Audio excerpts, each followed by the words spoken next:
Echo Bay is the home of the Echo Bay Resort, a full-service facility catering to boaters and tourists that come to this area.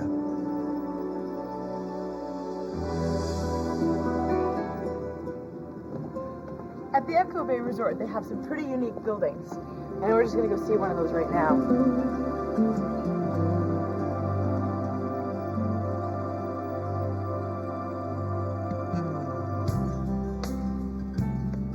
Well, this is a Mongolian yurt that I think was prefabricated in Oregon. We're going to go inside and talk to Alex.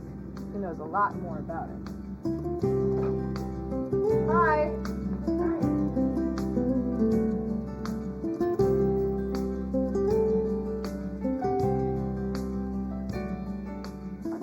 And I'm just wondering, how come it's shaped like this? Well, it's shaped like this for versatility. It can be taken down really quickly within an afternoon and put back up.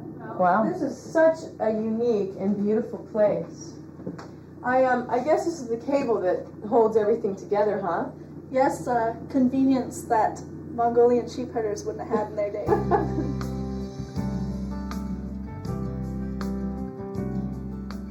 And I'm here with Bob Richter, who owns the Echo Bay Resort. And one of the most fascinating things that I noticed when we came in here is this floating bridge that they've built this general store on. So Bob, welcome to the show. Thank you. And can you tell us something about your floating bridge? It's a big piece of concrete that floats.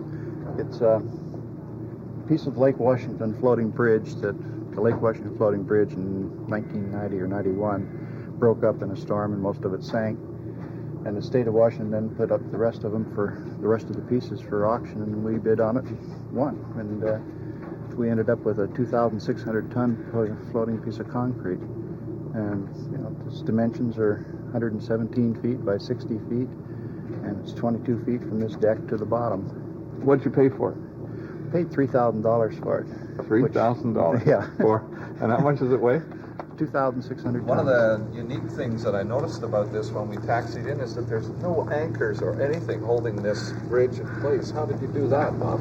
It's all anchored to the shore by those pipes and cables with the structure underneath them to keep them from sagging. And then there's two large cables that are crossed going from opposite ends of each pipe. And this prevents the bridge from moving in any direction. It can only go up and down with the tide.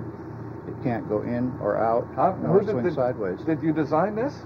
Well, I had the idea, and it's an old principle. It's not something I just dreamed up out of nowhere, but I mean, I had seen the idea. But so I when think I you saw got this, some engineering help, though. we had a lot of engineering help. We have a friend who is a sailboater that comes in here every year, and he saw what we were up against with a Cray computer, sent back a 27-page book full of facts and formulas and so forth, and then the last page there were some pictures that I could understand.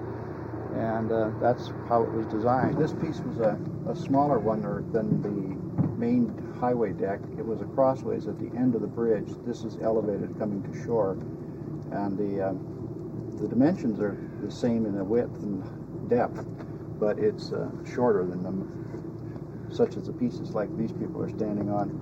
Those are 350 feet long. So the purpose of it was to hold up the bridge. It was a floating bridge. That is entirely a floating bridge. And that was holding up this bridge, what we're on. This piece was holding up this structure that came down to the water. The section we're on was this piece right up at the top. Right, And it was holding up that section, which was a mirrored image of that. How much of the bridge is actually below the water line? 15 feet. 15 feet below the water line. Right. When it first arrived, it stood 3 feet higher in the water than it is now. It was too high, and so we put water in the main compartments in the center here to lower it in there. Do you put salt water in it or fresh water? No, fresh water. Fresh water? Yeah.